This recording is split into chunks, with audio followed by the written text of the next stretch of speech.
Good morning, this is Jackie, and welcome to listening to the Word of God. I'm reading from the book of John, and today's reading is chapter 11. Now a man named Lazarus was sick. He was from Bethany, the village of Mary and her sister Martha. This Mary, whose brother Lazarus now lay sick, was the same one who poured perfume on the Lord, and wiped his feet with her hair.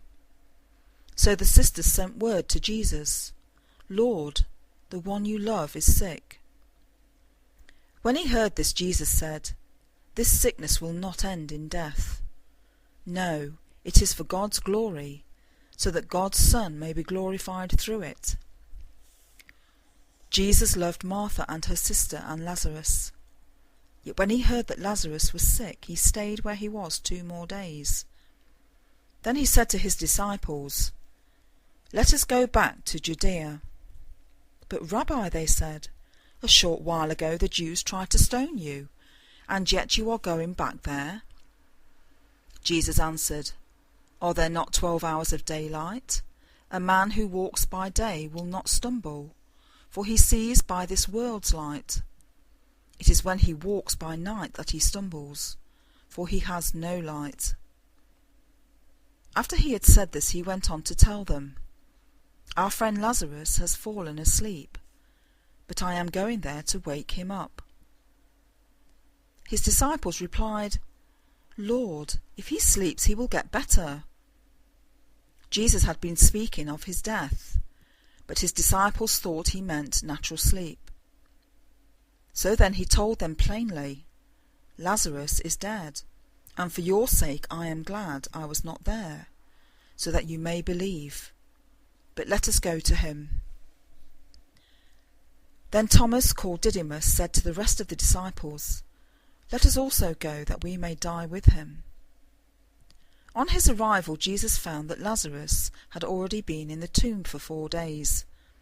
Bethany was less than 2 miles from Jerusalem, and many Jews had come to Martha and Mary to comfort them in the loss of their brother. When Martha heard that Jesus was coming, she went out to meet him, but Mary stayed at home. "Lord," Martha said to Jesus, "if you had been here, my brother would not have died. But I know that even now God will give you whatever you ask." Jesus said to her, "Your brother will rise again." Martha answered, "I know he will rise again in the resurrection at the last day." Jesus said to her, "I am the resurrection and the life. He who believes in me will live, even though he dies. And whoever lives and believes in me will never die. Do you believe this?" "Yes, Lord," she told him.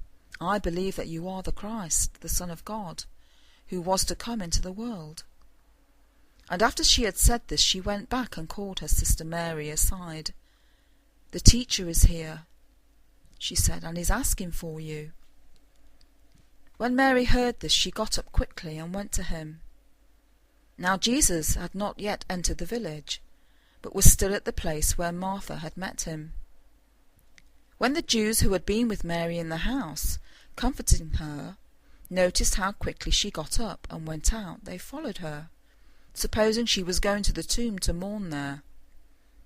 When Mary reached the place where Jesus was and saw him, she fell at his feet and said, "Lord, if you had been here, my brother would not have died."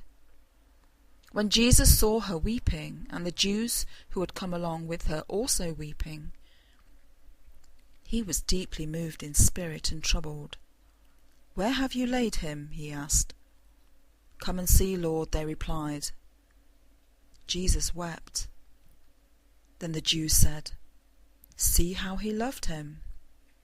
But some of them said, "Could not he who opened the eyes of the blind man have kept this man from dying?" Jesus, once more deeply moved, came to the tomb. It was a cave with a stone laid across the entrance. "Take away the stone," he said. "But Lord," said Martha, the sister of the dead man, "by this time there is a bad odour, for he has been there 4 days." Then Jesus said, Did I not tell you that if you believed you would see the glory of God?" So they took away the stone. Then Jesus looked up and said, "Father, I thank you that you have heard me.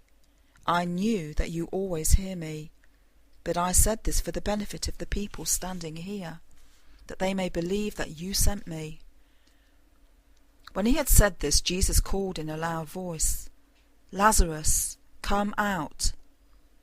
The dead man came out, his hands and feet wrapped with strips of linen, and a cloth around his face. Jesus said to them, "Take off the grave clothes and let him go." Therefore many of the Jews who had come to visit Mary and had seen what Jesus did put their faith in him. But some of them went to the Pharisees and told them what Jesus had done.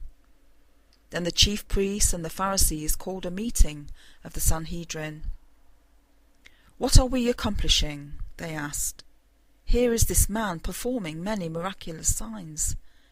If we let him go on like this, everyone will believe in him, and then the Romans will come and take away both our place and our nation." Then one of them, named Caiaphas, who was high priest that year, spoke up. "You know nothing at all. You do not realize that it is better for you that one man die for the people than that the whole nation perish." He did not say this on his own, but as high priest that year he prophesied that Jesus would die for the Jewish nation, and not only for that nation but also for the scattered children of God, to bring them together and make them one. So from that day on they plotted to take his life. Therefore Jesus no longer moved about publicly among the Jews. Instead he withdrew to a region near the desert, to a village called Ephraim, where he stayed with his disciples. When it was almost time for the Jewish Passover, many went up from the country to Jerusalem for their ceremonial cleansing.